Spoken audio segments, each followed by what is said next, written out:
Hey guys, Mrs. Kirchhoff here. I wanted to talk to you about the work for week 3. This is another Pear Deck assignment, and this is on 2 short stories, and then there's a music connection as well. So when you click on this, it'll open up like a Pear Deck. You'll answer the questions throughout the presentation, but there's just a few things I wanted to clarify for you before you start working. So mine is going to look a little bit different today just because I don't have mine open in Pear Deck. I'm just trying to explain a few directions at this point. So for the work this week, you get to choose between 2 short stories. The first option is called The Life You Save May Be Your Own by Flannery O'Connor. The other short story is called The Far and the Near, and this is written by Thomas Wolfe. So you're only required to work with one of these stories for the week, but if you would like to do the work for both, I will give you some extra credit. So for both stories, we are going to be taking a look at themes. You're going to take a look at some of the symbolism in the story. You'll have to answer some comprehension questions for each story.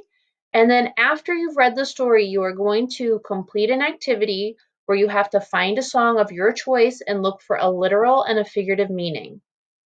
And then keep in mind, if you do this for both stories, if you complete the activities for both stories, you will earn some extra credit for yourself.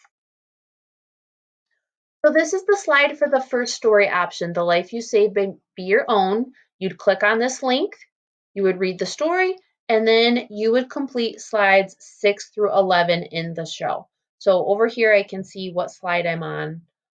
This is slide 4. So if you're interested in The Life You Save May Be Your Own, a short and sweet synopsis here, it's the story of a tramp or a man who travels around, just like George and Lenny did, and he finds an old woman who is all too trusting.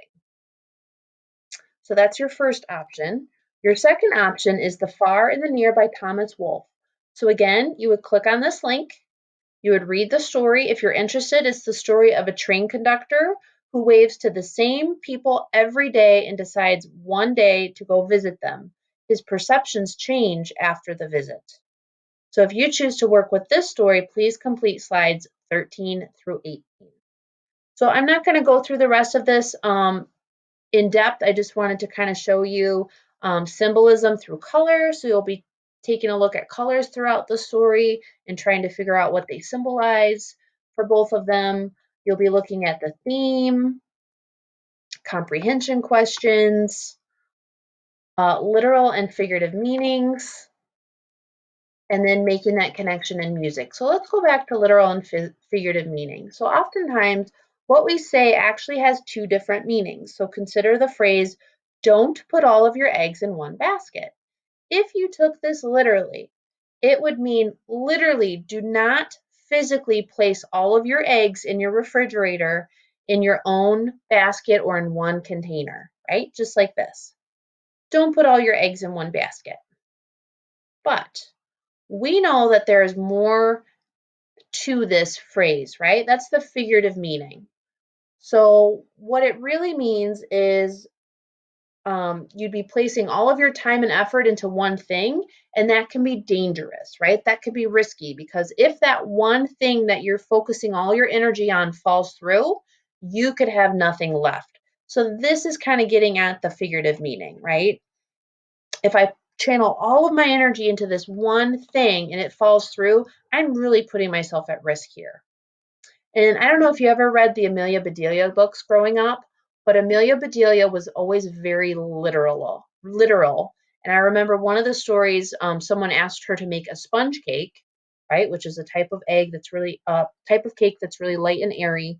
And what she did was she literally took a kitchen sponge and she decorated it like a cake, right? So Amelia Bedelia had a really tough time figuring out figurative meaning.